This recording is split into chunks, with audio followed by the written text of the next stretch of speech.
What's up, everybody? It's Lala here, and welcome to the Cancel Clique. Today's headline makes Jasmine Crockett makes her appearance on The View with yet another display of her insufferable demeanor. The Texas Congresswoman instead that the American election instead of conceding to her condescension, the majority of them voted for the president. Unquote. And look, for all of the exists right now has a 53% approval rating. It's higher than it's ever been. 70% believe that he's fulfilling his promises. 45% believe Democrats are more moderate. What do you take away? I think there's those numbers. But what's your takeaway? My takeaway is just like the election. People now, Madam Crockett in previous committee here to white men candidly as mediocre.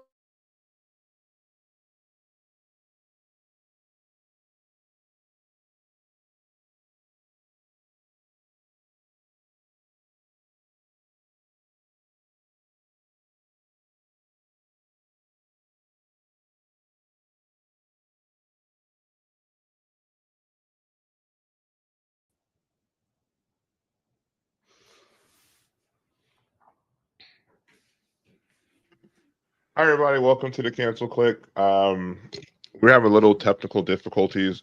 Anytime you have a live show, things like that happen. Hey, I'm Jared Branch, and I'm one of your hosts. I'm coming straight out of New Jersey. And with me, as always, we have our fantastic lineup right here. Today on our lineup, we have Lala coming from AZ, my boy Demetrius coming up here from Jersey, and we got the Hood Conservative Prize coming from PG County. Guys, how was your week? Anything eventful happen? Any good stuff? Yeah, Price, tell us about your week. I didn't want to be the first to say anything. Man, why y'all put me on the spot like that?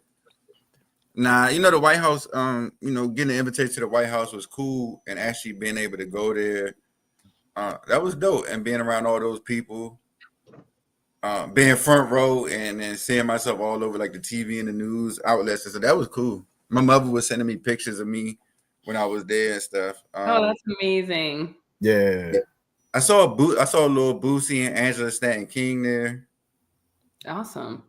For certain reasons, I didn't ask for pictures, but yeah, I didn't get to see Kodak. I definitely wanted a picture with Kodak. But all in all, I think I was the first black person to drink Hennessy in the White House.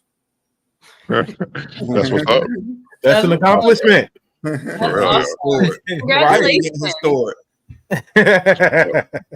Hey guys, you got those? You guys got those pictures? I know Price sent some pictures over for his experience. If you could pull some up, I think that's awesome that you were there at the White House. Yeah. And I saw the pictures. The turnout, just so many different black people from across the country, young and old. All from different walks of life. It was good to see. Especially after the left was saying that Trump is racist, he's going to cancel Black History Month. Right. Speaking of him saying Trump is racist, as I was leaving, the White House staff pulled me away from everybody and took me to a different part of the White House to do some content. It's going to be word. That's awesome. Okay, that's fly. Good for you, Price. Yeah, it's going to drop soon. I don't know when. They didn't say when. They said it's going to be on the White House page. That's amazing. That's where I saw you at. I actually was watching the video on the White House page, and you were the first person that I noticed. It caught you with the side angle up front. Yeah, I think you might have started to feel a little, by that time, but I definitely saw you, man. And I was like, no, look at my guy. And the honest, Jared nailed it, because up until this point, it was all types of they're canceling Black History Month. This, that, and the other, all types of, just lies, outright lies on the media. Even after, when Trump signed the executive order for Black History Month, they were still just always going to cancel it and this, that, and the other. So to see the crew, the family, in the building, yes, Oh yeah, I was Oh, bragging and on then y'all. you saw Michaela with her hair out, her natural hair, Come lighting on. up, bro, looking snatched, looking gorgeous. Come Like on. Yes. it wasn't just like Black people in the White House. It was like Black people in their natural form, like you know what I mean, like not necessarily assimilating. Just being who they are, you know, naturally, and being welcomed and accepted in. I thought that was beautiful. Trump actually gave her a shout out. Yeah, he didn't say her name, but I was standing like a couple people away from her. He pointed to her and said, "I appreciate you. You're a real friend to me." He was actually talking about Michaela when he said that. That's awesome. Cause she put into work. You know, she really was boots on the ground. You know, she was. You know, she went through the fire for the Trump team during that election. She took a lot of heat for taking her stances, but she stood strong and she was articulate. She didn't she didn't pull no punches. And like you said, Lala, she kept it 100% real. And people like that. They like authenticity. You know, they like people to be real, not fake real. You know, and it's funny for all all the love I saw you guys getting online too. There were always a couple of haters. You guys in the studios, can you guys pull up that Roland Martin picture? Oh, man, he would be the one, right? Oh, he's such a hater. Like he's a little meatball. Like come on. I can't wait to do a one-on-one with him. I can't wait for him to say something about me. We should invite him on. Invite him on. You know how we gotta. We should invite him like on. that. We can't treat him like that, right? We gotta invite him on. Yeah, he likes to be professional. He can't handle somebody like me. No, I'm waiting. I've been writing little notes and stuff. I'm gonna destroy him. So yeah, let's shout him out. Roland Martin. We're gonna send a clip to you. We'll cut this up in a reel. We would love to have you on the show. Yeah, we love the freedom of speech here. We talk about anything. We'll pull no punches. If you really, really care about your stances, you're not just doing it for a check, come talk with us. You know what I mean?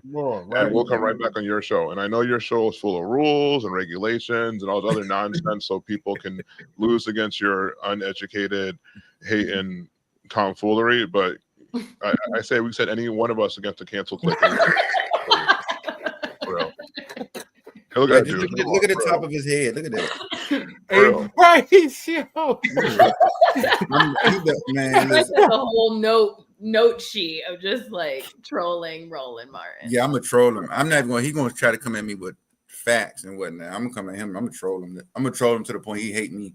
Yeah. He never got any real facts, and he never really presses anybody. When he had the city girl mayor on there, he asked her a straight up question like, "Hey, are you involved with this fundraiser?" Right?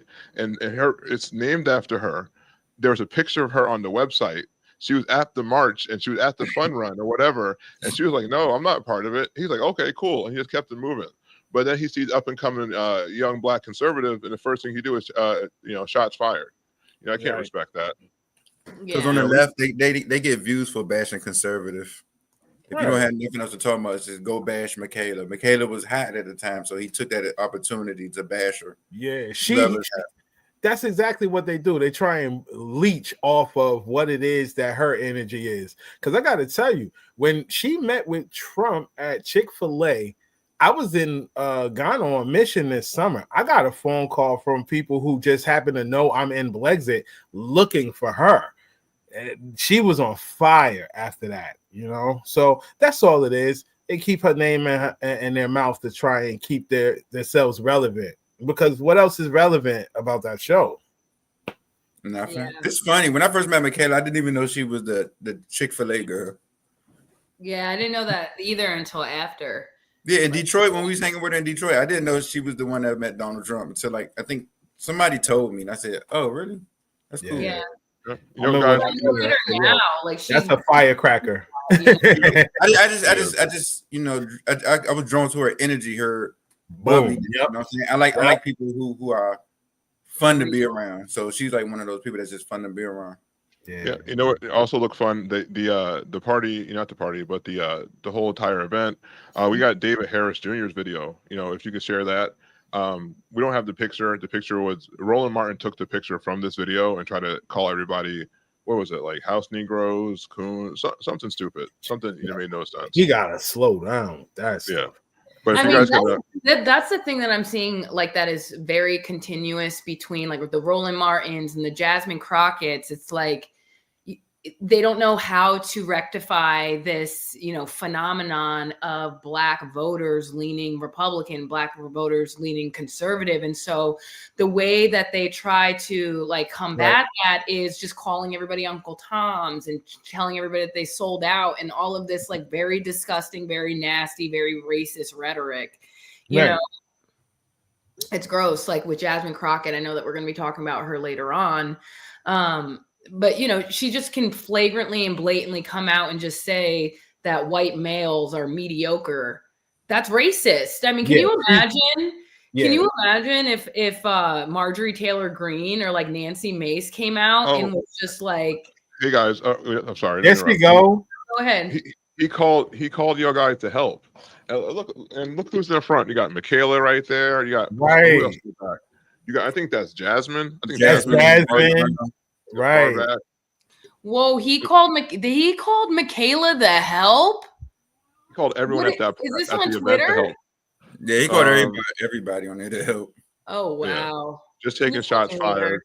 And can we show what really happened? Wow, I'm slow, y'all. I'm sorry to just blurt like that, but I just caught what he said up top. Yeah. Okay. Now it's personal, bro. It's okay. I'm saying take shots fired. I like that Oliver came to the defense too. Yeah. Shout out to the Right Wing Angel. If you're not, if you're not following Oliver Right Wing Angel, you definitely should. He has great content and a great dude too. True conservative man of God out here doing stuff. But can you show the video of what really happened at this event so people get a good sense? It's the David Harris video. We got that. And guys, with a live show, it's just there's ebbs and flows, ups and downs. As we pull this together. Shout out to our producer Darius, who will be leaving us soon. He's going to a seminary school, so thank you for everything. And also, we got a new member of the team. We got David coming on, so it's gonna be great, guys. But but Lala, back to the whole Jasmine Crockett thing. It just amazes me how she could get away with saying all this stuff and no one says anything. It's like no one cares that she just blatantly lies or she race baits everybody. Yeah, it's just it's so exhausting. This race baiting is just so exhausting. It's like, come on, you got to get creative at some point. Like the same tactics over and over again every single election cycle. It's like race this and race that. Like, is there isolated incidents? Probably. You know what I mean? I can't say that racism has just been completely taken out of America 100%, but for the most part, people aren't being confronted with like blatant racism on a day-to-day. We have all the rights that we need, to get stuck in this like race baiting space that a lot of the Black Democrats and a lot of the Black liberals like find themselves in. It's like, it has to be exhausting. Like, you guys got to come up with something ridiculous and so racist, Kiki. It's just frustrating, right? Because there's so much more things to talk about. There's so much more things that we can be accomplishing, but we're spending our time talking about things that actually really don't matter at all, like race. It's by design. They're trying to usher in Marxism. Yes. And honestly, it's the votes also. They keep people stuck in this cycle of depression and, just neediness. And it's a cycle. And they keep telling the people that they can't have any success, right, without, following whatever they're projecting at the time, right? I'll say it like that because it's not like there's a consistent message coming from that side. We haven't heard anything for the past maybe 12 years except Trump bad. Right. Yeah. That's the entire pitch. And it's like, it's almost disrespectful to not just African Americans, but Asians and everybody else, Spanish people, whoever, whatever race you are. It's very disrespectful for someone to say your issues don't matter and you should just follow whatever your race is saying or whatever this person put in front of you who happens to be your same complexion is saying. It's so wild to me to watch them get away with this. And honestly, I know we're going to talk about Crockett some more, but watching her speak, it's almost like someone standing at a podium with no one in the audience. Yeah. Oh my gosh, watching her speak, it's crazy because she's so angry. Like the tone that she takes when she's in doing these interviews or where she's even speaking like in her committee hearings, it's this angry energy of like hate and spite and oh, I had to work 10 times harder to get exactly where I'm at. It's like, lady, you're an elected congresswoman. You know what I mean? Like people elected you just like they elected other people. Like your credentials may or may not have a lot to do with that, but it's not like you're interviewing for a job somewhere. You're getting elected by your constituents. And her energy is just so destructive. I really don't see her having too much more of a future, like in the next cycle, Nope. honestly. And I know that maybe I'm biased because I'm a conservative and I wouldn't vote for her anyway, but even liberals, I feel like are just getting sick of it. Trump. Let's say this across the board in the near future, right? All of you Democrat Congress people who are just towing the line, knowing you're on the wrong side of history, yeah, you will not be back next election cycle. It will not happen. Yeah. Yeah, 100%. And you know who are the worst violators of just towing a line? Who would just say the opposite of anything this man will talk about? Yeah. It's the View. They're very, very awful women and very nasty women. TDS, Trump derangement syndrome. TDS. Like he's just inside like this. Just he's in their head. In their head 24/7. Yeah. And we had that video. If you guys have it, if you have the video with Jasmine Crockett on The View, we love to show that because it just shows exactly what we're talking about. It just shows how awful The View is and how Jasmine Crockett is just, oh, here we go. Congresswoman, you've earned a reputation for some calling out certain Republican antics. We all remember the viral bleach blonde, bad built butch body moment with Congresswoman Marjorie Taylor Greene. And last month, things took quite a turn when you confronted Congresswoman Nancy Mace over her anti-trans rhetoric. Let's see the clip. Somebody's campaign coffers really are struggling right now. So she gonna keep saying trans, so that people will feel threatened. And child, listen, I want y'all to tell me whether or not call me a child. I am no child. I want Don't to even find start. out I am a grown which woman. of those I am 47 years emails old. I have broken actually more have. glass ceilings than you Chairman, ever I will am in my reclaiming my life. time. You will not do that. I Order. am not a child. I am reclaiming my time. If you want to take it outside, Mr. Chairman, the committee is not Okay. in order. Okay, so I'm sure when she said that, she was just offering to go for coffee or something. But we understand that you received a very unnerving call after some of this. I did. Obviously, we get tons of calls from lots of haters all the time, but there was actually someone who works for another sitting member of Congress that called from that congressional office to our office to try to basically say, yeah, I want to put money on this. I want them to go outside. That is completely inappropriate. Yeah. And I don't really care what side of the aisle, it is threatening. And I don't care what side of the aisle you come from, but it should never be okay for a staffer. Okay. And it wasn't okay for her either. I do want to point out that we are living in a time in which, people on the outside are following their lead. But instead of Nancy Mace challenging me to go outside to fight, what she should be fighting for is a better economy, especially for those in South Carolina that are about to feel it.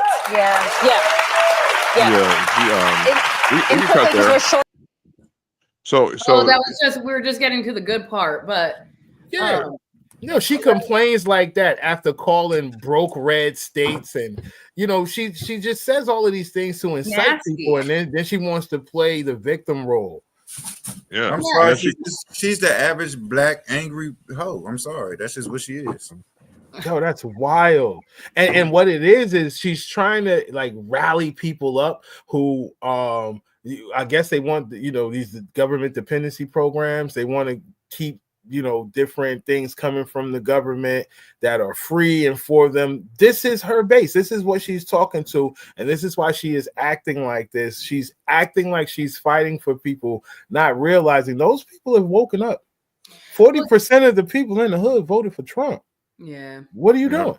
Yeah. And then she code switches. So she's over there just, she doesn't really talk like that, but she's talking like that just to make a point, like you said, Demetrius, so she can meet her base. But like Right. We know better than that. Not everyone talks like that. Not everyone wants to see a politician talk like that. You know, she went Yeah. from, you know, an elected official to think she's a baddie east or whatever. You know, that's not what we need in the office. You know, and she knows what she's doing. She knows, and she picks the right people too. She knows Mace is going to say something back. She knows Marjorie Taylor Greene is going to say something back, so she gets her soundbite. You know, and they play right into her stuff. So you know, it's just crazy. And she's always playing the victim too. I mean, she's always playing the victim. She's always pushing this race narrative. She's one of oh yeah. Kiki says, rumor has it she's running for president. Oh my goodness. Oh man. Yeah. So back to like the way that she talks, right? In her vernacular, she's just rude. She's very nasty. She's very like aggressive and isn't well received by people that aren't in her base. So if she's going to run for president, let's hope that she doesn't. But if she thinks she even has a chance, she has to broaden like her relatability, right? And being in Congress and acting that way, talking that way to a fellow colleague, that even if they're across the aisle, is really disrespectful. I think Nancy Mace, I love Nancy Mace, but I feel like she had every right because, you know, people maybe from where Jasmine Crockett's from might understand that child might be like an expression, but not everybody, you know, has the same culture or the same way of speaking. And, you know, calling somebody a child, that's just deliberately trying to like, you know, oh, you're more subordinate to me or something like that. You know what I mean? Right. I don't know. I just didn't like that at all, but she does it all the time. That's not that clip from that hearing isn't the only time that she's just completely rude and disrespectful to people. I could see her campaign message being straight. You are a victim. Like something along those lines. Like, definitely. You guys are right. You know, we got another video with her just playing a victim, and you know, I'll ask everyone at watching, everyone at home. Let's reverse the races. If this was a white woman saying the exact same thing about black people, let me see what people would say about this. Let's see what people would say. Can you guys drop the DEI video with Jasmine Crockett? I am tired of the white tears. Listen, if you are competent, you are not concerned. When I walk into Congress every single day, you know why I don't feel a way and why you can't make me doubt who I am is because I know that I had to work 10 times as hard as they did just to get into the seat. When you look and you compare me to Marjorie Taylor Greene or me to Lauren Boebert, there is no comparison. And that is the life that we have always lived. So the only people that are crying are the mediocre white boys that have been beaten out by people that historically have had to work so much harder. This is why they don't want us to have education. This is why they are trying to literally say we won't fund the HBCUs because they know that if they've already gone after affirmative action and they're saying, you know what, don't allow them to come into say these PWIs, as we call them, don't allow them to come into these institutions. We know why they created the HBCUs in the first place. It was because they wouldn't allow us into the white institutions. And so now they're not allowing us in. And now they're saying, you know what, we're also going to defund the HBCUs. You know why? Because they don't want any more Kamala Harris's. They don't want any more Jasmine Crockett. Who is well, we definitely don't want no more Kamala Harris and Jasmine Black people Crockett. that go to universities that aren't HBCUs, you know, it's like her argument is predicated on the fact that Black people only go to HBCUs, or you know, because back in the day they weren't accepted in, there was segregation, so they had to create HBCUs. But that's not what it is now. Black people go to every university, no matter what. You know what I mean? So that doesn't even make sense. Like, oh, they don't want educated Black women. It's like there's educated Black women in every single university. You know? Yeah, it's just nonsense what she's saying about that, especially the HBCUs, because that's just a straight out lie. They're not being defunded. Trump's one of the first people to actually give them money and show they them got more respect. funding, right? Yeah, he's the first one to have them come to play at inauguration. Like he actually shows the HBCUs respect. Obama and Biden refused to meet with them. Obama closed the door on them after they got him elected. Same thing with the Black preachers. And Biden just said, "Hey, I don't acknowledge you. You know, you came and come to the House." So that's the stuff they're talking about, and they get upset about. She's just really playing a victim, just saying white boy this, white boy that, just trying to, you know, I guess, play to her base because she thinks that's what people want to hear. And she has no understanding of HBCUs at all. She thinks it's just this whole ground of just racism, anti-white, anti-whatever. A lot of these HBCUs were helped founded by white people. You know what I mean? That's one, right. It's Black History Month. But one thing you never notice during Black History Month is they never talk about the white people who helped during Black History Month because they don't fit the agenda. They talk about Black people helping any other time, but there were tons of white people, especially white pastors, who died, trying to fight for us to get our rights.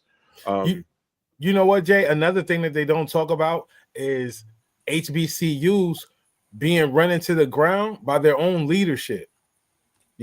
Like just destroying their the funds and destroying their endowments, wasting money, taking money from athletes, not building the university. So I got to tell the truth. I'm on my truth game right now, and sometimes it's not always someone else's fault. Sometimes there's some mismanagement going on right in the house, and to deal with that, and look what we're going through right now with Doge.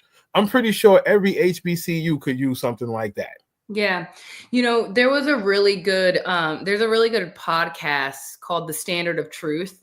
And she had a episode about HBCUs, and she was talking about how, we're talking about being funded by the federal government, but like, have you ever seen or heard about like any billionaire or millionaire Black person that's donating a massive amount of money into the endowments of these HBCUs? Like, do you hear of, us advocating for, or trying to like support in our own pockets when it comes to our own pockets, donating and putting that money and resources into the HBCUs? And she made a really good point at that, because here we are talking about federal funding this and federal funding that, but you don't see like Ivy League schools, or you don't see, other universities complaining so much about not getting federal aid. And I feel like that does such a disservice to the Black agenda in the Black community, because it makes us look as though, or appears as though, that we're constantly looking for a handout. Right. There's people in our community that could foot the bill.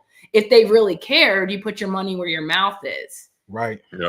Right. And we never really had this victimhood mentality. Well, it's been permeated, but HBCUs were places where you went to because you were proud to be Black. You went there because you knew you were capable, not because you thought you were a victim.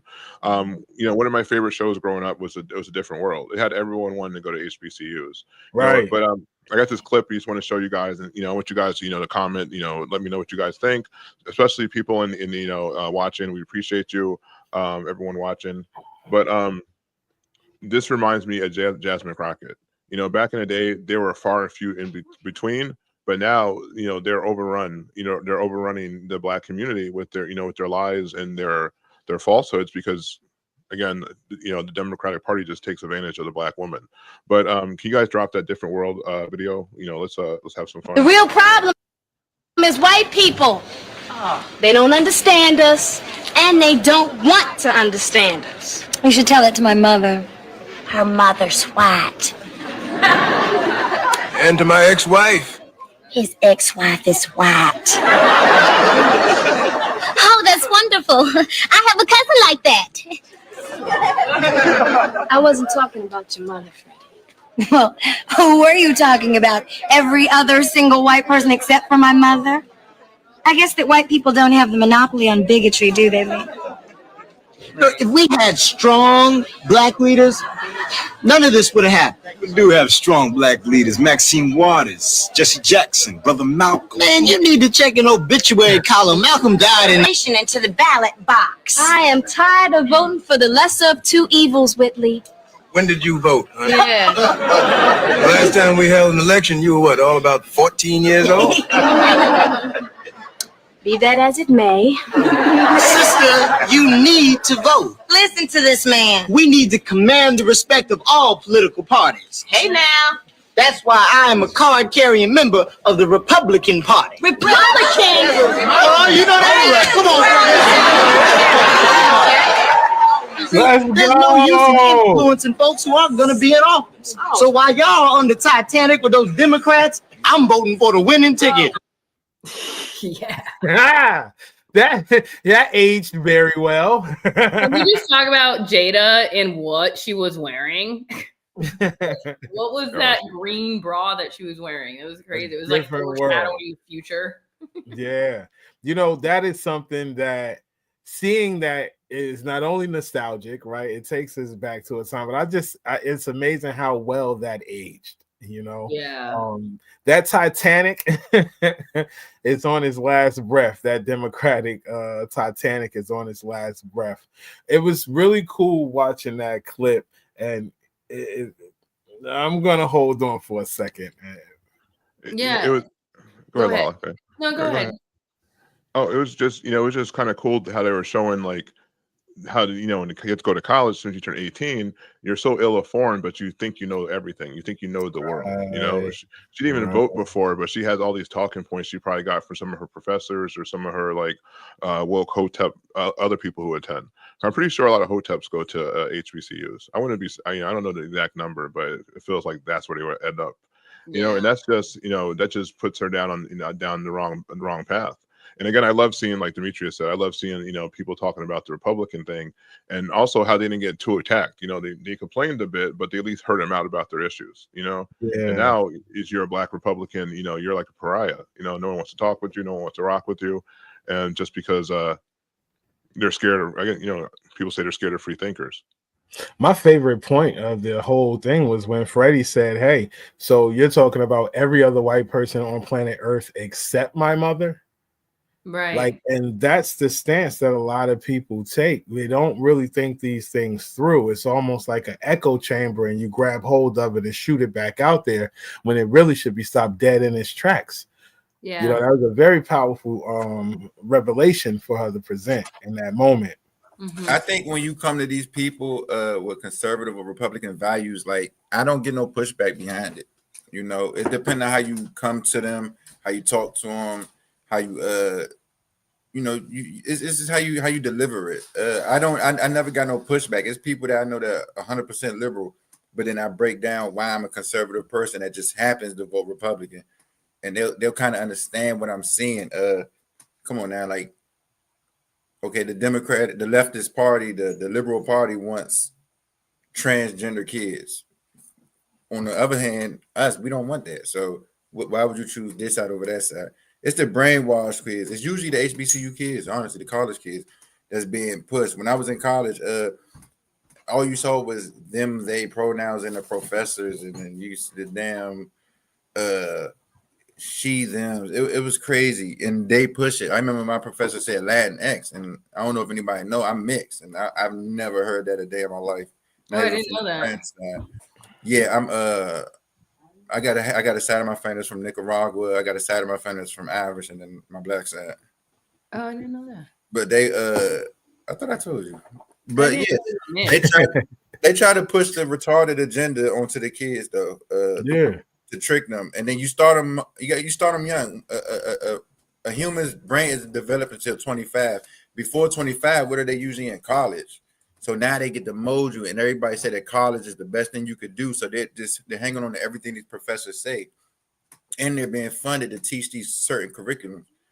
Mm-hmm. So that messes it up. And since they hang on to what the college says, man, listen, they out here thinking it's cool to chop dicks off, and men could be in women's sports to beat each other up. It's weird. Super cool point about that show. When it was out and when it was at its height, African American college enrollment increased by 400%. So just seeing that type of imagery encouraged people. I can speak for it myself. I was one of them when I saw the sweaters with the HBCUs on them. I didn't go to a HBCU, but it just made me want to go to college and to see college and higher education as something that was cool. Up until that point, I really didn't. So to look at how the media has shifted in the community for Black people and what's being portrayed now is a lot different than, those type of discussions on college campuses or Hillman campus, It's totally opposite, and we're having an opposite effect. So to have such a strong, statistic and data right there in front of us, it's a beautiful thing that organizations such as 511 Media Group is going in the direction of producing better content, more qualified content for people that's going to, you know, have them take this thing to the next level opposed to just being stuck in a rut. Yeah. And you make a good point. And to bring it full circle back to even Jasmine, right? Black women are one of the most educated, like per capita in the entire country at this point, right? We have seen like exponentially the higher education has been basically owned at this point by Black women. They are one of the most educated groups in America in 2024, 2025. And so to have that, you know, reach that level of success, I would say, I think that's a successful metric. And then to reduce yourself to the point of victim mentality and victimhood and having, you know, race baiting be the strategy that you use as you conduct yourself into this world, it's really heartbreaking in some ways, because part of that education is to free yourself from those mental chains, right? And it's almost like now we're seeing it kind of revert back to like before, like you said, like before it was cool to go to school, before we saw more people going to school and more Black women in that growth, right? Now we're going back, or Jasmine Crockett is creating this narrative of, you know, victimhood, like I was saying before. And I just wish that she would take that stature of, you know, being educated and having all these credentials and then move the post forward, but where you seem to be going backward. At least the left seems to be going backward. Yeah, you're 100%. They're definitely going backward. So you're right about the Black women being, you know, one of the most educated groups in America, but it does matter what type of education you get and where you get your education. If you can drop the video about the young Black girl, I'll let you guys be the judge of this one. Have fun. Have you been part of the Free Palestine movement? Yes. You see Al Qaeda thanked you guys? No, I didn't see that. How do you feel about that? I guess that's pretty cool. What is Al Qaeda most known? I don't even know. Is that the accident? The accident? Yeah, in New York. Yeah, 9/11. 9/11. Okay, I was scared to say. I didn't know. Okay, interesting. Accident. Demetrius, you want to crash out or should I? Like The accident. Can we still? I got to start with that one. I'm not going to say can we. I got to start with that one. The accident. No, absolutely not an accident, young lady. One of the hugest crimes of my era, generation, committed against people who I love. We were talking before we came on, and you know, I think a lot of people don't realize how, if you live in the Northeast, especially in northern New Jersey, a lot of your family, friends, people you went to high school with, you know, their parents, their aunties, their uncles, you know, brothers and sisters, they worked in the World Trade Center building. So when that thing happened, it didn't just hit like something on TV for us. That thing hit home and it rocked multiple families. And, you know, you can go to South Mountain Reservation here in South Orange, New Jersey, and see the memorial that's been created here in Jersey, you know, looking directly to where those towers used to be. How dare, and I'm a school teacher, so I try and take it a little light or a little easy on the youth. But in this particular scenario, no. And if that's what's coming out of the schools, we got to do better. We We have to be sure that these kids know their true history and to be sure that these type of things don't take place again. And that they have a respect, not just, you know, for the people who suffered, man. Have a respect for yourself and for your nation. You know, be a patriot, you know.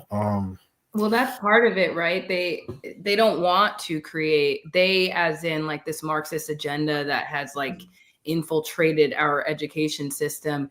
Part of it is teaching our, you know, young youth that America is bad, that America, you know, has destroyed so many people, that, you know, giving them this negative view of America and that being a patriot is somehow like a bad thing. And so, you know, that is what we're fighting up against. And it's creating, students like this young girl, the video that we just saw, to say something like, oh, the accident, like not even know the gravity of what 9/11 was, how that changed, America's standing in the world, how it changed American rights, like the Patriot Act came as a result of that, and like the NSA and all of the stuff, the First Amendment encroachments that we've experienced as a result of 9/11, just what our country has been through. And to have her sit there and say, free Palestine, I guess it's cool, Al-Qaeda,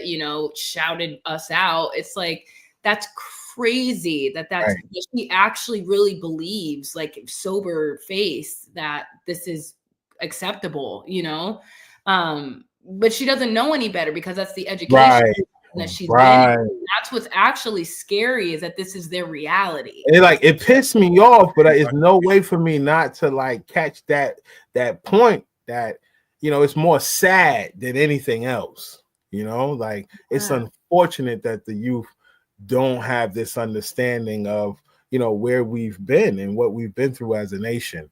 That's tough. Yeah, and it's even more tough to wrap your mind around the fact that this might be by design, that there might be some internal enemy, like JD Vance has been saying, and like Donald Trump has been saying, that is actually, has an agenda to dumb down the youth and to remove their history from them and to replace it with this Marxist, socialist, history and narrative, that somehow America is the bad guy and America is the bad person. Are we guilty of things in the past? Yeah, but what empire hasn't been? What nation hasn't been that has reached, global power the way that America has? We have to take the good and the bad and understand that we're a complicated country and we're in this together. And if Marxism can come in and break down American structures the way that we're seeing it, even just in the education, that girl, that's going to be a problem for all of us, right? Even the Free Palestine girl that we just saw in that video, it's going to be a problem for her, because whether she likes it or not, she's an American. Right. Yeah. As a veteran, when I hear stuff like that, I'll say this. I'll say what I'm supposed to say. I serve for your right to say stupid crap and stupid shit like that. So enjoy saying your stupid stuff, right? But for someone who's been a third generation veteran and have seen what Al Qaeda has been doing for a number of years, losing friends, seeing friends come back, you get to a point where you're on a military base and you have these military funerals, and it just stops the entire base, and you're having 2, 3, 4 a day, because Al Qaeda are killing us, blowing us up, doing all sorts of stuff. And then you have someone like this say this is an accident. It just, to me, it's just so hypocritical for what's going on in this country, because the same girl right now, I guarantee, who said this was an accident, is probably crying and protesting over Doge and Elon Musk, making sure you get your money back. Who cries about somebody robbing you? Hey, we've been robbing you. We're gonna give you some money back, or we found out the government's been stealing your money. Oh, we don't care, because it's coming from conservatives. You know what I mean? I think, Price, you had a great video about this the other day. Can you guys bring that up? And I love to deep dive into this Doge stuff, and then I think we should hit up too the confirmations, because we go with that next too. Mike, you dropped the Doge video.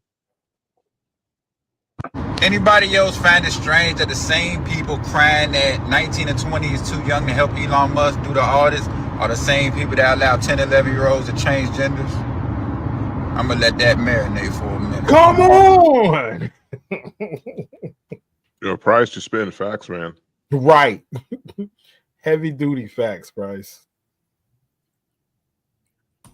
I mean, it's common sense. You know what I'm saying? These people are fighting it, saying, oh, they're too young, 18, 19, too young. But they're saying they're too young, but turn around saying, oh, you're 12 years old. Go and chop your dick off. Go and get the breast implant. Matter of fact, go and read this sexual book in your library. No, go on. You know what I'm saying? So how's 18, 19 too young? 18, 19 not too young to go to the military, go die for your country. So how's 18, 19 too young to go check some numbers. I don't understand this country. They scared. I'm pretty sure Elon not gonna hire just any old baddie to do it. I mean, even if those kids weren't 19, even if they were 30 or in their 40s, they would find something, a reason to complain about something, because it's not really about the kids, right? It's about the audit, because they don't want to be audited. And that was just that they used the 19, 18, and 19. It was just what they was able to use. Like you said, if there was anything else, they would have used. If it was females auditing it, they would have found that out too. They would have used that against them too. It's whatever they could use against them. Yeah, and the thing about the audits, which is crazy, is like, excuse me, guys, I'm getting over a cold. The thing about the audits that's crazy is like the majority of this wasteful spending is going into transgender like projects and operations in different countries. And it's interesting because I was watching Tucker Carlson. He had Mike Benz on the other day, like earlier this week, and he was talking about how a lot of this like tranny stuff that's going on in other countries that we're spending our money on isn't even necessarily about like pushing like pro LGBTQ stuff. It's more about like creating a counter operation, like to overthrow the government, right? To like sow division in a country so that we can utilize that for like regime change and stuff like that. And so they're using LGBTQ and like other, fringe groups to sow division and to create revolutions in countries where like the president or the prime minister is antithetical to American interest. So it's like, USAID has been used like in the color revolution in Ukraine. It's been used for many, many years to do exactly that. And now it's been turned on the American people. We saw that with BLM. That was the same thing with BLM. And now with the LGBTQ stuff that Price was saying, how like this is by design because they're trying to bring in communism. That's exactly what it is. And now we're seeing it manifest even now, like in America with BLM and now the Free Palestine protests as well. This is the same group, and they're going to try to utilize those protests to overthrow Trump's presidency. Like, can everybody? I'm sorry. Go ahead. No, go ahead, Price. I'm sorry. Can everybody do me one favor? Can y'all go read a book by She Van Fleet called Miles America, please, y'all? Oh yeah. Please read that. Let me. Typing it in now. You guys drop it. I just finished it, and I'm so mad. I was supposed to meet her last week, and I didn't get to meet her because of the snow. Yeah, guys, we'll drop that in the comments for you. A link for that if you want to check out that book. Yeah, tell us a little bit about it. Nobody know how to spell it. Tell us a little bit about it, Price. She grew up when Mao took over with the excuse me, I'm trying to get this cough out. Basically, she grew up when Mao was bringing in communism. I think 50 million people died behind it. Yeah, if not more. It was. It was a regular.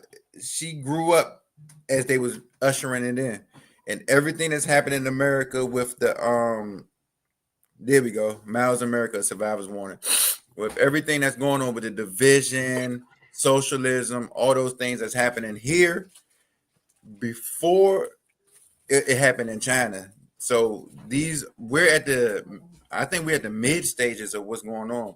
Yeah. And eventually they're going to bring in, as she called, I think in China it was called the Red Guards.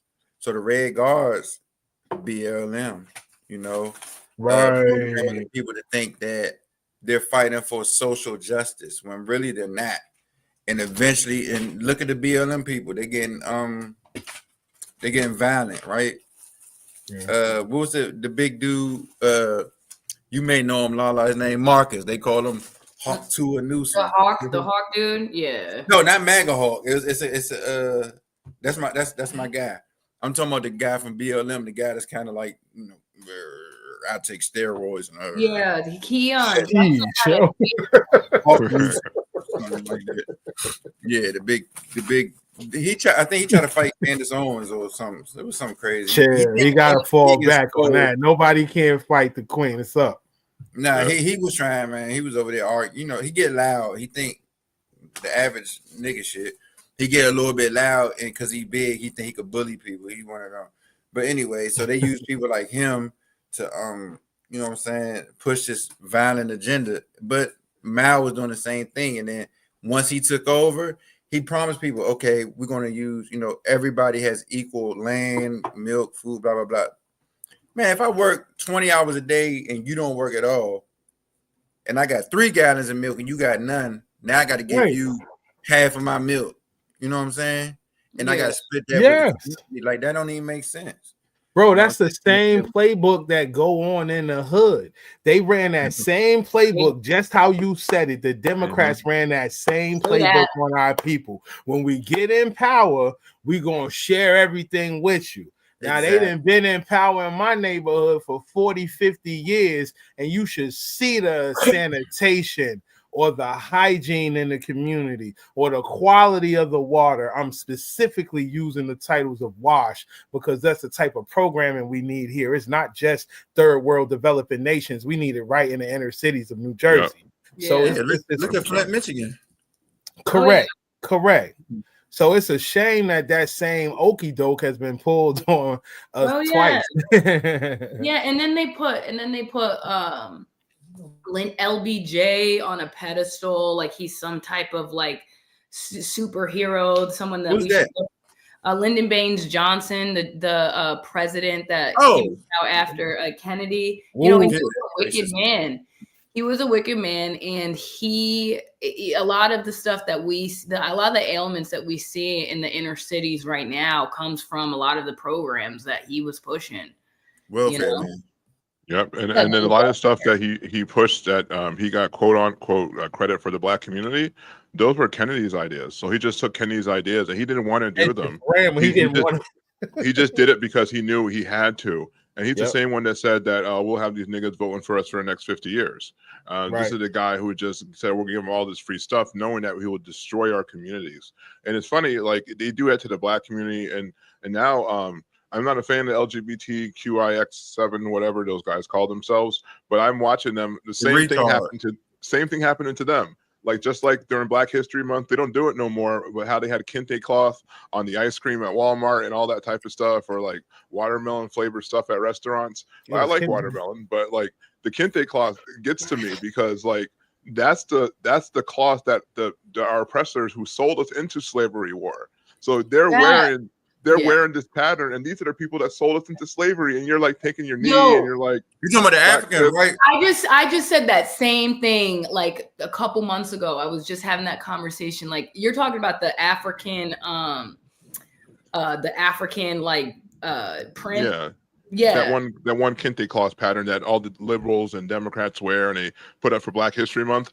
That tribe sold us into slavery. I know, it's like the biggest psyop, and this is what I mean is like the education. We're not really taught the truth, right? We're taught just enough to pass the classes, but then enough to keep us also in mental slavery. Because imagine this: like your Black Americans have had like their identity taken from them, so they're not attached to the African legacy.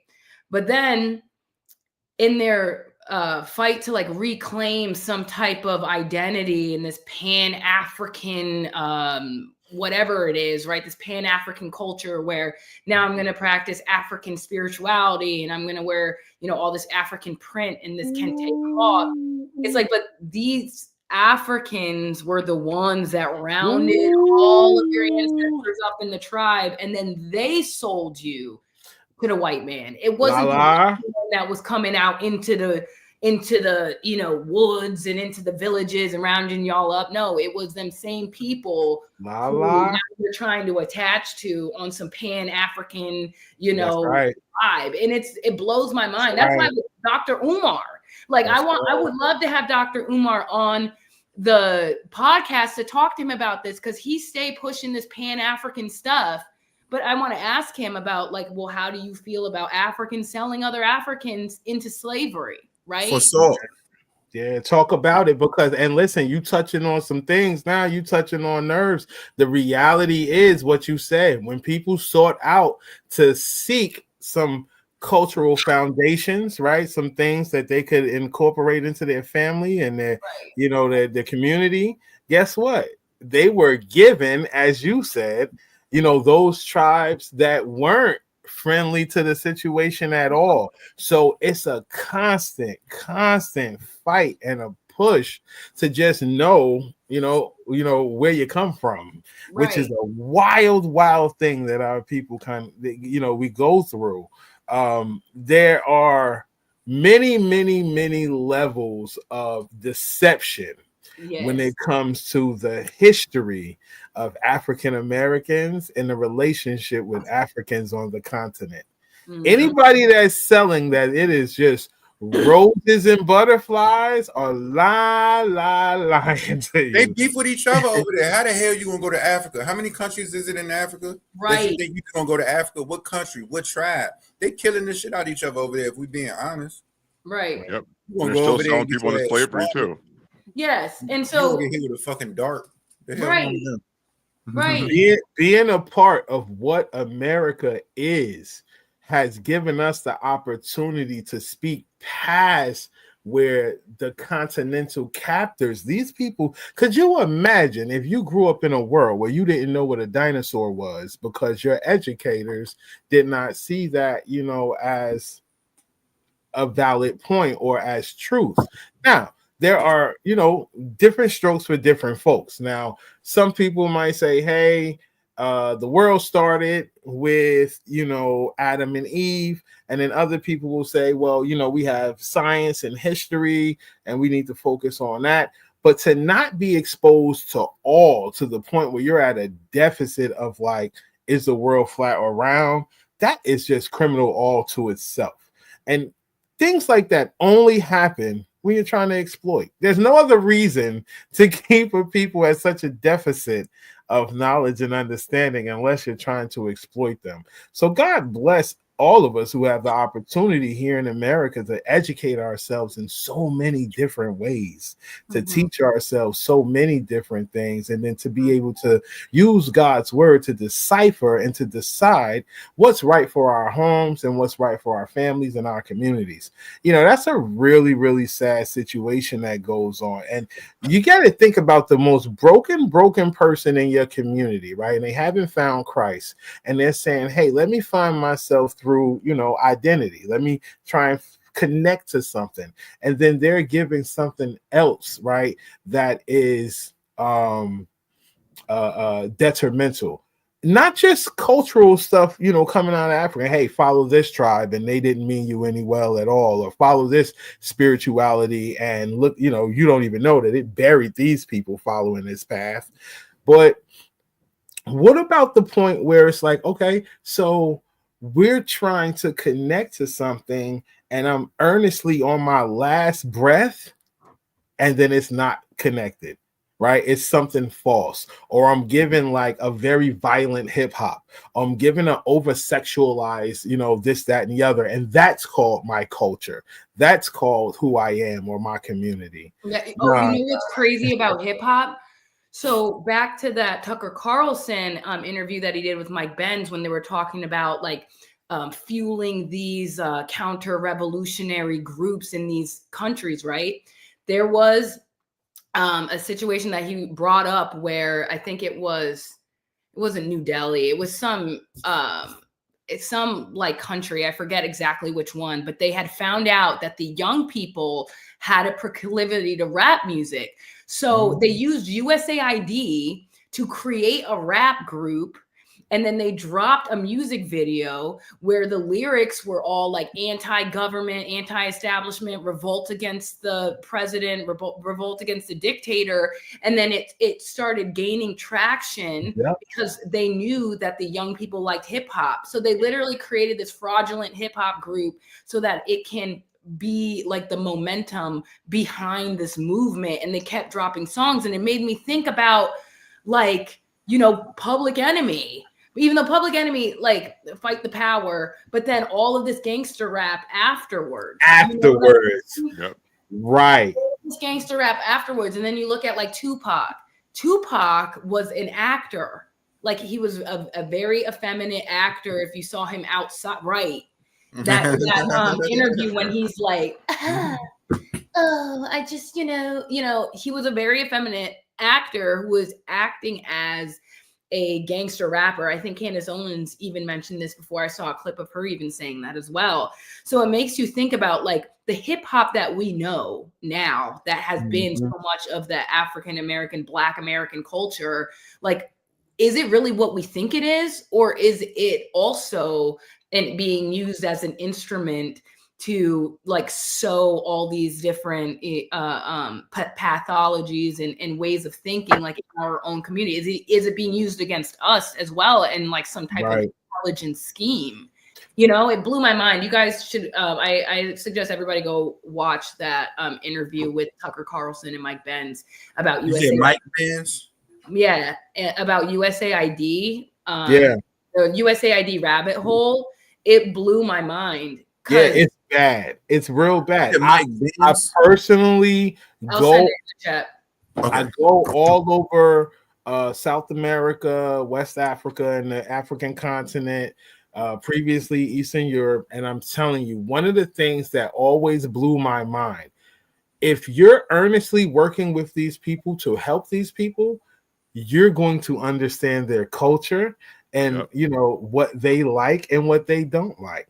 So it blew my mind that all of the funds coming through USAID was for things that these people wanted nothing of. Like, they want no part of LGBTQ anything, except for the factions that are taking that money to assist in revolution. So like, it just really blew my mind to see firsthand that, listen, this money was being used not just to help the people of that nation, but the money was being used to manipulate elections, to gain corporate interest in different ways.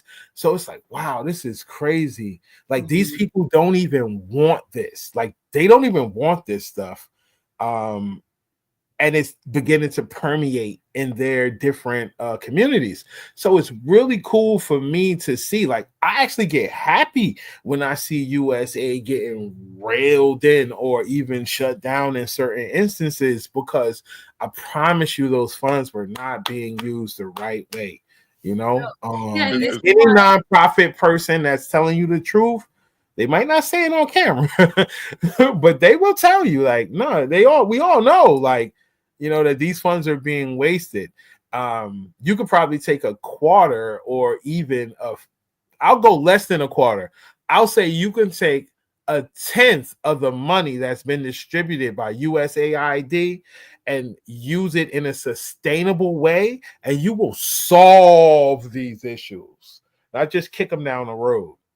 Yeah, and so that's how Donald Trump is out for the best interests of America and Americans, because I believe that he is able to identify that USAID and NED, right, which is another organization that does the same exact stuff that USAID does, to a lesser degree, but still, he's able to identify that this is why we have terrorists in different parts of the world. This is why a lot of people hate America, because a lot of Americans, like patriots like you and me, that maybe aren't so read in, they must be like, yo, this country's amazing, look how many rights I have here, like I live in freedom, how can anybody hate us? But we don't see the foreign maneuvering that's happening overseas, right, through USAID.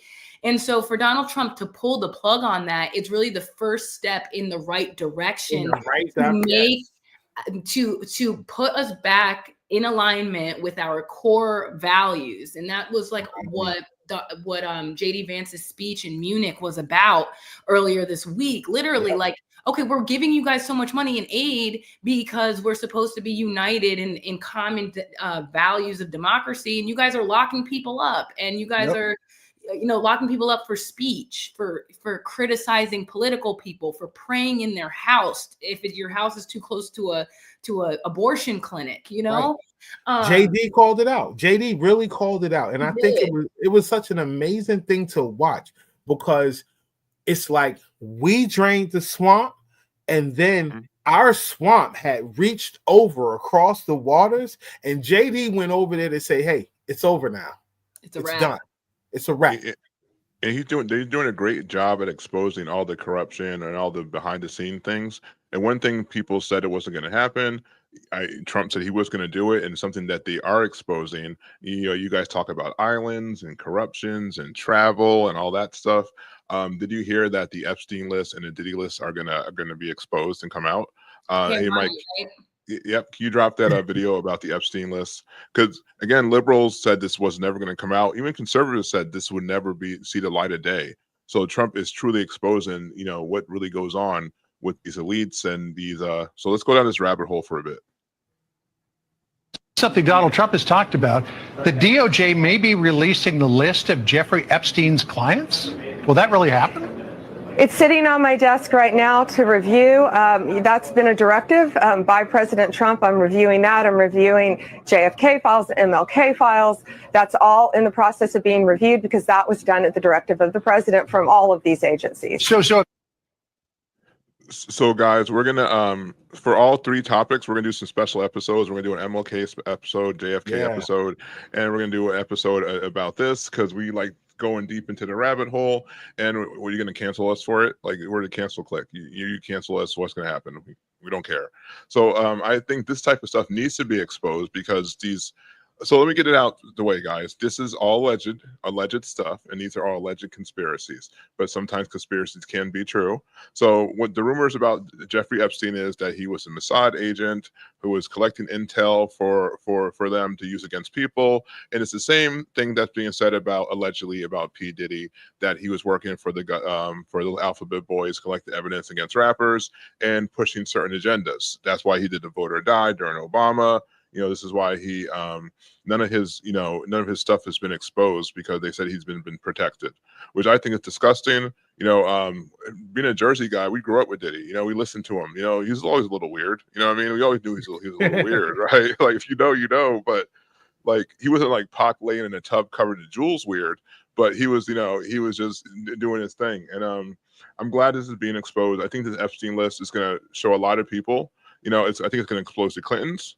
And I hope this exposes the Clinton Foundation as well, because allegedly, and again, I say allegedly because if you know, you might want to sue us, but we still have lawyers, guys. But allegedly, the Clintons stole tons of money from Haiti, and Epstein was involved. Allegedly. Yeah, I mean, I can speak to that because I'm Haitian, you know, and I can speak to that. I'm Haitian. That's why a lot of Haitians, they do not like the Clintons, and I think even recently, like 2 weeks ago, it came out that like $9 million of aid went to buying what's Hillary's daughter's name, Chelsea, a mansion, and then also paid for her wedding. You know what I mean? So, and that's just Chelsea Clinton. Like, you know, who knows what Hillary and Bill used all that money on, because it's the amount of money that was allocated to Haiti. If you look at Haiti now and where they're at, it's like, where did that aid even go? And nobody knows. There's been no audits. There's been no accountability, not just for Haiti, but any of this USAID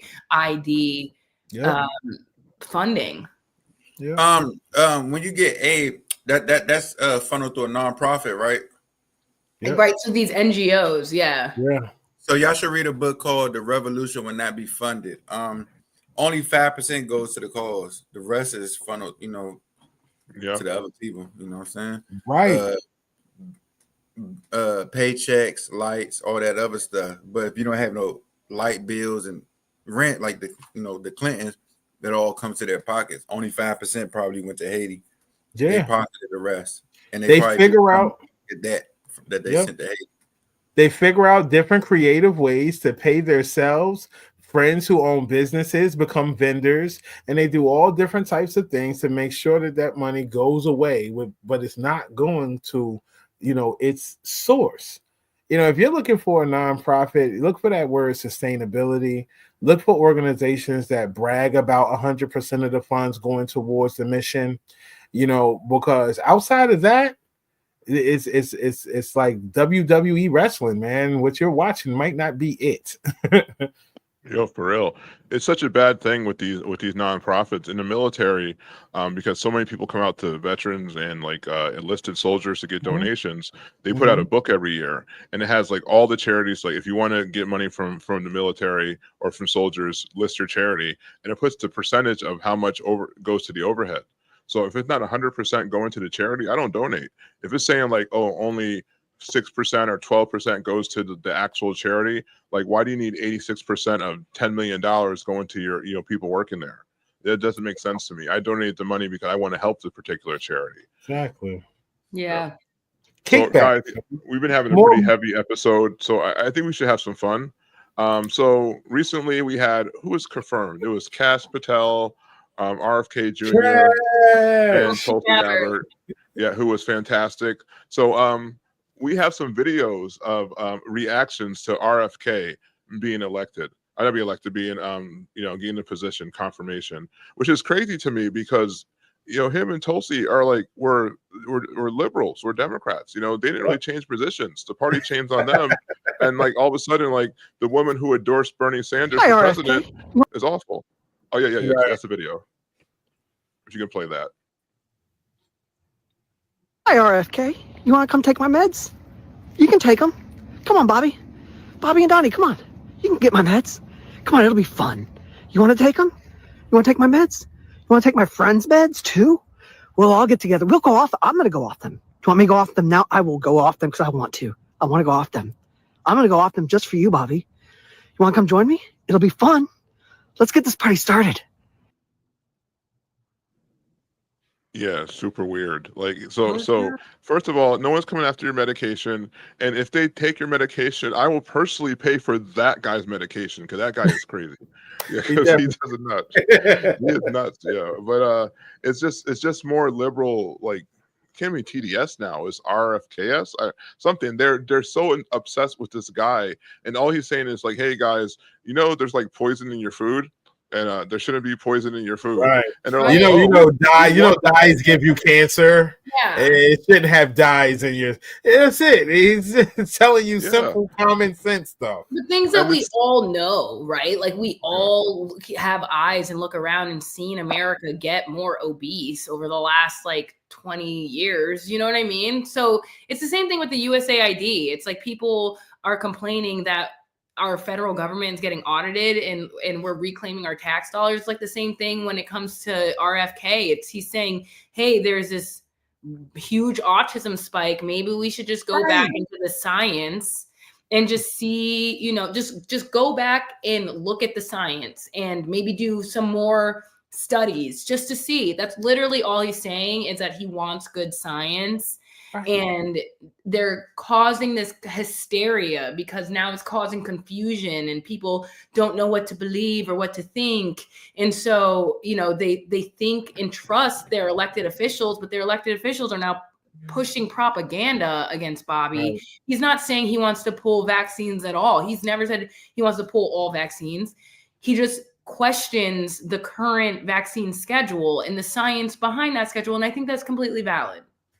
I think so.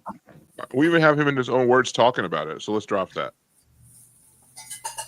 Virtually every statement that you just made about me is inaccurate. I have never advised Black Americans not to receive vaccines. At one point you say I'm anti-vax, and that's a bad thing. The other moment you point out that all my children are vaxxed. I believe vaccines should be tested with the same rigor as other medicines. You tried to associate me a moment ago with the replacement theory, which is racist. Now, this video goes to show that if you question the system, they will call you the same names regardless of who you are. You can be a brown conservative, they'll still call you a white supremacist. And even if you question the system from a liberal perspective, like RFK, they still call him a right-wing conspiracy theorist and try to censor him. Isn't it crazy how that works? P.S. They're also going to try to censor this new documentary he's in called Remedy, which you totally should not check out because it's medical misinformation, right? Big tech, right?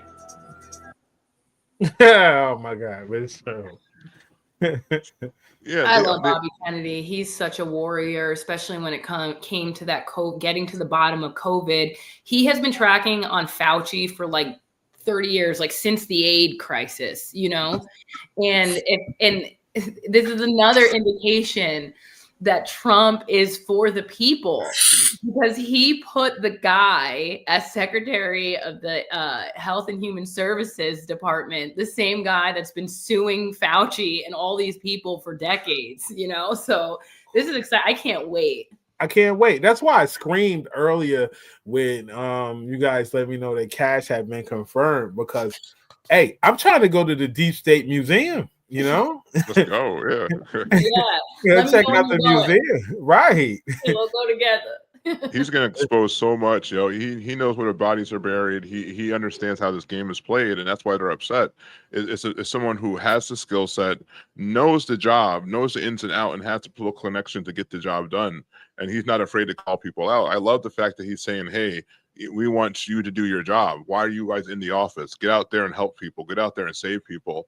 And my personal favorite confirmation so far has been Tulsi. Like, I gotta say, when she was a liberal, I would say she would probably be the only liberal I would consider voting for a split second before I change my mind. But she is fire. Like, ever since she destroyed Kamala, I've been a fan. Yep, totally Look agree. how she handles herself when they come at her with some nonsense.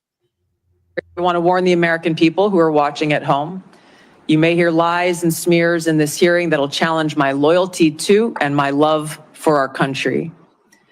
Those who oppose my nomination imply that I am loyal to something or someone other than God, my own conscience, and the Constitution of the United States.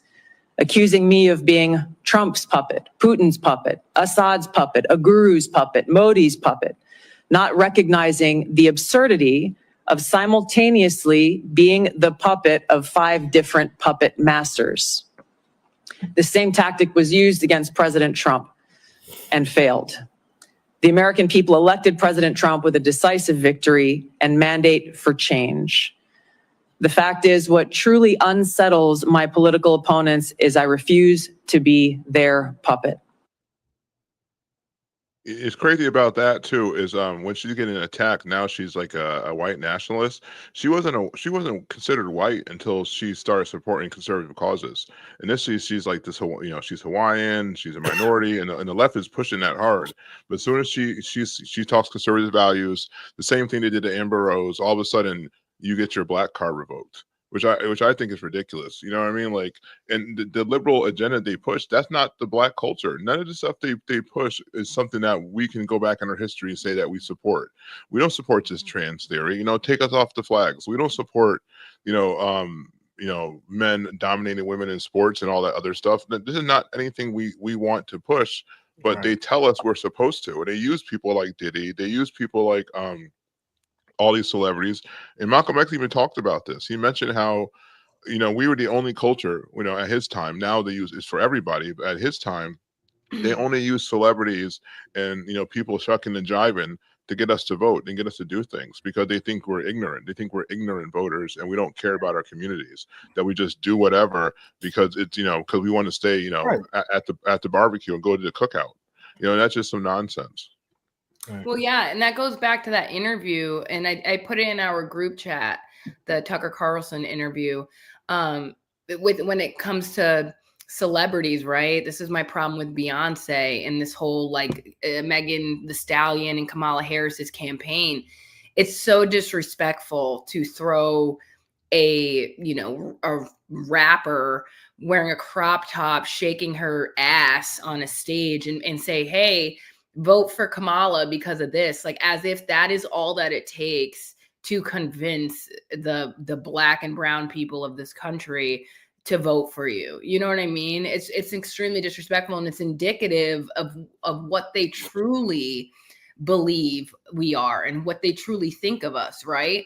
Because they don't do that for any other demographic. Like, you will never see them, put a Asian woman wearing some scandalous outfit to try to convince them to vote for somebody, right? But they'll do that for black people because that's what they think of us, and so it's just crazy. I just don't understand how many more clues, how many more indications do we need to really make the full movement over to the right?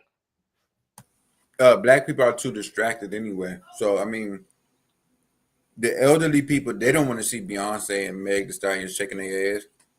But the young generation, they do want to see that. They that will sway them. We live in a generation that are not critical thinkers. They're not taught critical thinking skills in school anymore. They're not taught reading comprehension. They're not taught much of nothing for real. They're taught to worship and idolize these celebrities. So when Meg Thee Stallion come on stage shaking her ass, these hoes, that's all they know is shake their ass, twerk, and drama and negative shit. So when they see the stupid shit in their favorite rapper, that's enough to sway the stupid people to vote. Luckily, that we're at a time in history that a lot of us are waking up to this, and we realizing that, man, fuck these celebrities. They ain't shit. They not. Yeah, they should not have, the end all be all. Like, we should not be talking about healthcare for our families and wondering what the hell Sexy Red think. Sexy Red, don't get mad at me. You know you my boo. But still, we don't like. No, I'm joking. Y'all know I'm a married man and I love my wife. She is the best thing smoking. But yeah, I mean, listen, it's unfortunate that that's literally, where we stand with it. Like, the kids don't really have an option. And I'll tell you the truth, discernment within an individual, a person given right information, maybe I'm an optimist, but I believe that they will make the right decision if given the right information. And I think that's why the left takes so much time, energy, and finances co-opting the messages and being sure that people aren't getting the laid out, true information. Because if they do, it's a no-brainer when you're doing things that are against your best interest. If it's against your educational best interest, if it's against your financial best interest, right? If it's against your health best interest. Bobby Kennedy is not saying anything that we all agree with. Like, okay, cool. I'm cool with vaccines. I would like for them to be tested to the utmost of the testing ability because I have children and I don't want to make a decision as a parent, thinking that I'm protecting my child and then destroying my child or harming my child in return. And there is no parent on planet Earth that wants that. So how could you argue against what Bobby is speaking if you are not doing it for pay, for position, right? To like for votes? These people are really taking a stance where they could care less what happens to the rest of the American population. Yeah. They really could care less. It's all about, how they benefit. And it's an extreme unfortunate thing. But again, I'll say the light has been shown and the roaches are running. Oh, yeah. What's up, Roland? What's up, Roland Martin? You saw how a week before Trump got inaugurated that Kellogg took Red Dye 40 out of their cereal. Come on, right. But right. So they knew. They must have known. All along, though. Correct. They must have known all along. Listen, Kellogg's is sold in many, many different nations. Right. They know good and well that they can't place X, Y, and Z in the food in the EU or in Canada for such. Right. They know full well that, hey, it's all a go to put addictive substances in the U.S. because it's a profit margin thing. Right. So you're right. No, and so, but they knew what time it was. And that's what we're talking about. That's what we need. Like, it blows my mind that anybody could be like against that. They didn't even need an executive order. They didn't need any legislation to take that Red Dye 40 out. They already knew that it was causing problems for people, chronic illness. It was causing cancer. So they took it out voluntarily, which means they put it in knowing that it was going to cause all this illness in the American people, which shows you that they don't care about us. They don't give up about us, Right. They don't care if the American people are sick. They don't care if your mother has cancer or, or if your child has autism or, what happens. All they care about is making money. They're robber barons. And so Donald Trump knows this very well. I remember even before he ran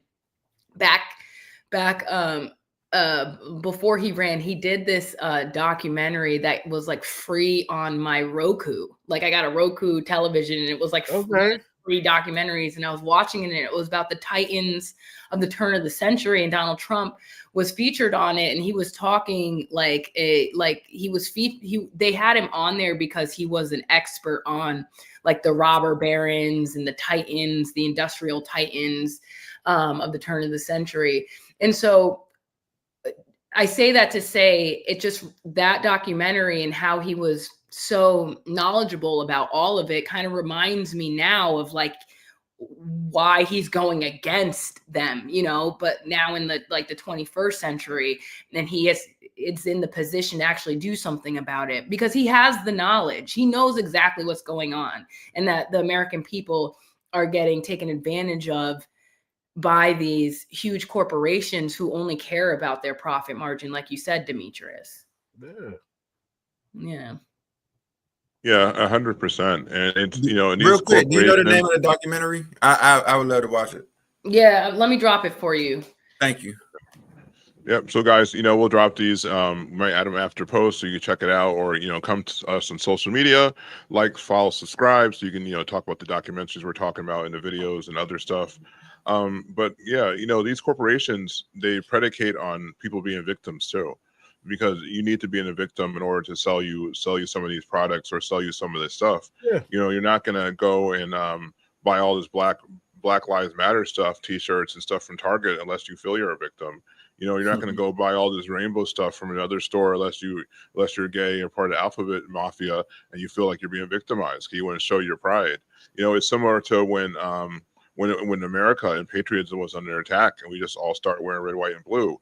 And, you know, we'll bring it back to 9/11. You know, after 9/11, everyone was rocking the Stars and Stripes. You know, Dipset made a whole entire like 4 albums based off of that. You know, hey bro, we wasn't even eating French fries no more, bro. It was freedom fries in the hood. Freedom fries. Come on now, right? Yeah. But since we know we're getting close to the end, I always like to leave on a positive. This, you know, one thing I did learn from working with all these, you know, different conservatives, you always leave on a positive note, because even though there's some stuff wrong in the world, you know, we're fighting it, and this is, you know, we're doing God's mission, and you're going to win at the end. So, you know, we have this pastor talking about victimhood mentality. You know, just want to, you know, play this real quick and then give everybody like a minute or two to talk about it, and we'll wrap up. I grew up Black, Democratic, we shall overcome South Black. Like that's where I'm from. It was a culture of victimization. And I thank God for the day I met Sharon's father, who taught, you know, hey, brother, you don't have to overcome. You already overcame through faith in Jesus Christ. And something broke, something shifted in my heart and my mind, and the chains of victimization began to loosen. If white people can hold me back, God is not much of a God. Come on, we're not victims.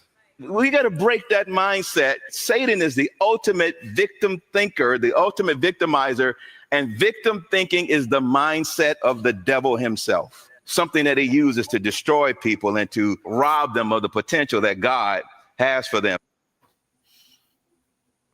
That's awesome. That's exactly right. That's exactly right. You cannot be a God-fearing Christian and then simultaneously hold on to this victim mentality. Oh, the white man is, you know, all my problems because of the white man. It's like, do you believe in God, and do you believe in the Holy Spirit and that he can do all things, or do you not? Because if you do, then it's just not conducive to this like victim mentality. Right. No, totally agree. Your job is not bigger than Jesus. Okay, your enemies, none of them are bigger than Jesus. You know, the racist people, if they're, you know, are hating on you, they are not bigger than the Christ that you serve. And to set out and to have that mentality of that victim mentality says that, hey, all of these issues are bigger than the God that I serve. You understand? So I think that there's a rebranding going on right now in all of America, where people are beginning to wake up and understand, listen, we are not victims. We are victors. And we're pointing out and having successes along the way, which builds confidence and allows people to continue to speak. We are more than conquerors, right? So what the pastor was saying was spot on. That's just the time that we are in.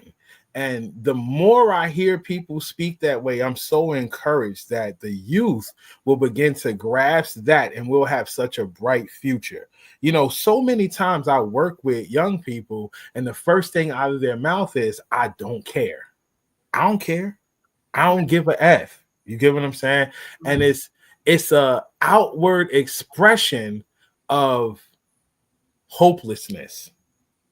So to be able to say, hey, my Christ is bigger than whatever situation I, am faced with, hopefully we can continue to reach out to the youth and pour into them and pour into people globally to have them know that, listen, there is no situation that is bigger than the Christ you serve.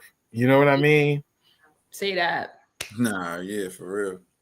My take on it too is, yeah, black people I think should stop blaming white people, because all in all, it's not white people, it's the elites, and all elites ain't white.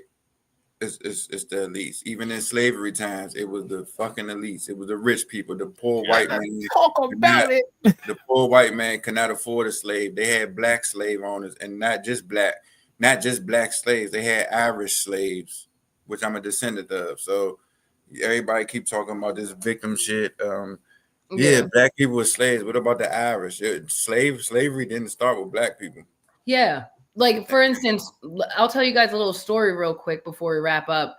My grandmother was born in Cuba. She was kidnapped and sold onto a sugarcane plantation as a baby. And she was raised on a sugarcane plantation as a slave until she was 13 years old. And she ran away barefoot.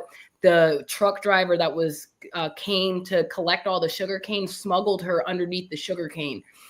Her slave master was a dark-skinned black woman, a dark-skinned Haitian woman. And my grandmother's like my skin complexion. She had all beautiful natural hair. And her slave master was a dark-skinned black Haitian woman who beat her and made her cut sugarcane from 0 to 13 years old until she ran away. So, it's very complicated. The diaspora is very complicated. Yes. And, Yes. especially in Haiti, there was so many different kinds of slavers and colorism and different, levels of, class inside of Black. And a lot of these people were slave owners. So even Black people own slaves in the diaspora. They don't teach you that because they want to get rid of the nuance, because within nuance there is truth. And we can't have that, right? We got to maintain this narrative that the white man is the devil and all this other stuff, but really it was like the Africans rounded all of us up, or our ancestors up, sold us. And then there was also Black slavers in the Western Hemisphere. And that's just the truth of it. And listen, I'm sorry, I gotta say this, but Lala, you're spot on. And think about it. Back then, there were African slavers, right? But today, they'll tell you anytime a cop murders an African American, right? But when was the last time you heard Black on Black crime talked about? Right. With all of the op discussions and the drill music and teenagers killing teenagers, it's not even being discussed. Right. I can show y'all news clips of where I live at now 3 or 4 times a day. Like, it's that bad out here. Right. I can show y'all news clippings. I can show y'all videos of stuff that's caught on camera. I can show y'all a lot of stuff. They don't talk about it on the main news. They'll put it on local. Stuff like that where they know niggas ain't finna read. Local news. You want to have some, you put it in a book or make them read. And most people not gonna read. They want to see it on the TV, but it happens quite often, quite damn often. Yeah, because it doesn't fit the victimhood mentality. It doesn't fit their narrative. Like Chicago, you got Black boys killing themselves all the time. St. Louis, they never talk about St. Louis, but they're gunning each other down left and right. And it's because St. Louis is wild, and they don't talk about this stuff because it doesn't fit the narrative. They want you to be a victim, but you can't find your identity in Christ and find your identity in being a victim. And for those who don't believe in God and they call themselves kings, and we're all descendant kings and queens, how can you be a descendant of king or queen but also be a victim? Like growing up, my parents, they told me straight up, there's nobody can stop you. They weren't being racist about it, but she's saying there's no white person, no black person, nobody can stop you if you put your mind to it. And that's exactly how it is. We have to have that mindset that we can do anything, we can achieve anything. And if we were descendants of all these great people, we helped build America, we built the world. Now all of a sudden, what we're just these sheltered victim babies who need our hands held, who needs to be, just babied and treated like we're less than. We're not less than, we're strong. We come from strong people and we continue to be strong. But if we fall into the victimhood mentality that's permeated by the left, it's permeated by music, and it's just pushed upon us, then, our culture is going to fail. And I mean, our real culture, not the culture of the Sexy Reds and the Baddie East and even the Drewskis. Even though his new show is hilarious, that dating show, I know I should be watching it, but it's funny. I like him. I like Drewski. Drewski is an enigma to me, bro, because when I first saw him, I'm like, man, what is this guy talking about? He corny, this, that, and the other. And then his stick-to-itiveness has impressed me, bro. Like the dude doesn't go anywhere. He's everywhere. Whether you like him or not, he's everywhere. I mean, I've seen a couple stuff because he had one clip where it was like this black tranny in a leotard that had a beard came out, and he was like, oh, like shocked and kicked him out. He was like, oh, you gotta go.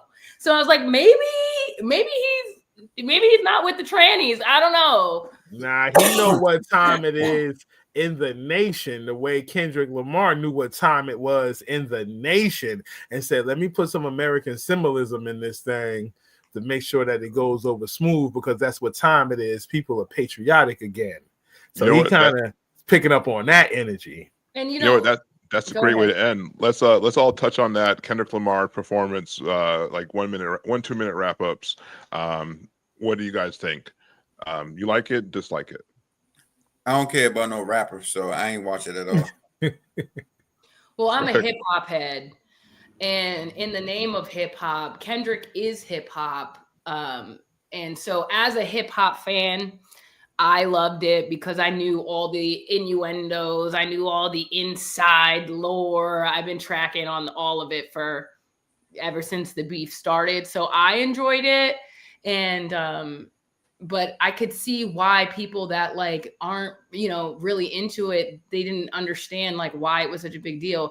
Also, that's a very specific group of people that like Kendrick Lamar, right? But there's a lot of different people that watch the Super Bowl. So why wouldn't you choose an artist that would be like have more renowned reach, right? Like, okay, so Black America had a good time at the Super Bowl for the halftime. But then what about everybody else? Everybody is not like a Black American that likes Kendrick. You know what I'm saying? There's other people that watch the Super Bowl. So I think that they were a little narrow-sighted in that. Yeah. I think that the Super Bowl, they caught what the energy was for the rest of the world. That song, Not Like Us, I feel like they booked him literally for Not Like Us, and everything else was just like, all right, whatever else you do, but when are you going to do Not Like Us? You know what I mean? Yeah. And he even teased it halfway through, almost like I'm not going to do it because of lawsuits, right? And then went into it and actually did it. And I have something that I always, I told a friend of mine, I said, listen, he actually mentioned lawsuits, and then he did it and made it a part of the show. Creative structure says that he probably ran into that somewhere along the line, went to the NFL. They said, hey, whatever lawsuits, we'll pay it. And then he said, well, and went ahead and finished out the show. So I don't know, just my own little theory. I don't know if that actually happened or not, but I think that Kendrick himself is an extremely talented guy, but I agree with you, Lala. Like, everybody is not going to connect with that. Like, I don't know a lot of Kendrick's music, but the music that I do know of Kendrick from pop culture wasn't performed really. It was a lot of stuff probably from his new album that, I get it. You're trying to sell your new album. But as something like the Super Bowl, you kind of want to do your hits. So, for instance, Lil Wayne went to Saturday Night Live, right? Yep, And Lil Wayne, he didn't do a bunch of songs that no one knew. He did his hits from his catalog, and he has an extensive catalog. But I think that the Super Bowl, I've seen other artists like Prince, MJ. A lot of people have current music, but when you go to the Super Bowl, because you're doing it for all of America and the world, you're going to go to your number ones. You get what I'm saying? And maybe he did, and I'm just not familiar with the music, but I felt like there were certain songs that he didn't do that were like radio hits. Yeah. So a little bit of that I missed a little bit of that. I'm a huge hip hop fan. I think that the show was structured extremely well. The pauses, the breaks, the communication, the call and response situations between, having Samuel L. Jackson and this, that, and the other, knowing that Trump just won the election and placing Samuel L. Jackson in the Uncle Sam fit. I said, no, he's doing a lot of the things, and the show was together. But was I entertained? What And do that's you for think? him. That's for him and his crew to deal with, because it wasn't that entertaining to me. Yeah. What do you think his reason for all of the patriotic American honest to God was? Do you think it was for? I'm glad you asked that. I'm so glad you asked Trump that. was there. Trump was there in the suite. Right. It's get down and lay down season. Right. Mm-hmm. Yeah. That's what it is. That's what Let's just be bold about it. We won. And then if you really look at it by counties other than states, we won something like 70-30. It's get down and lay down season. You think he's a Trump supporter? I think he supports some conservative values, because if he's a Black Hebrew or Black Israelite, he's all about the nuclear family. He's not for the LGBT He's a Black agenda. Israelite. Yep. He's a Black Hebrew, Black Israelite. If the whole damn album was about that, and if you watch the performance, a lot of it's about that. But again, Kendrick's an artist, right? So he's not going to do the mainstream stuff everyone does. As a huge fan who loves his music for a long time, he did do some deep cuts, but he built up to the big stuff. But again, you guys are right. It is the Super Bowl. One of the biggest chief complaints, it wasn't like, people didn't know the songs. I understand you have guys in a corner in prison, in a corner rapping or talking, wearing stuff you wear in jail to show this life's going to lead you to prison. But I think that went over the head of 80% of the people watching. You know what I mean? It was a direct call to certain people in the community. And for the Super Bowl, I think you need to be more inclusive. I hate the word use inclusive. It's true though. And then also not like us. I gotta say this. My Hotep friends, the Hotep people watching, it's not about Black versus white. It's clearly about Drake and pedophiles and people who are not. Industry plants coming into our culture, taking and I can't even say rape. Taking advantage of our culture for money. Just happened to be Drake this time. But here we go. Here back to the Black slavery. I'm sorry, y'all. It's 10:30. This is the time I really got to get off. Oh. I was trying to. I didn't realize the time. All right, guys, we got to cut this. Because we're gonna be over in the studio. Much love. We'll see you guys next week. We'll be having some guests come on. Next week we'll pick up the Kendrick stuff, and maybe next week we'll talk all about hip hop. Next week we're gonna do an episode all about hip hop. Okay, cool. We'll pick that up. Amber I Rose. appreciate y'all. All right, much love, guys. All right, family. Subscribe. Like, follow, and subscribe. Peace, family.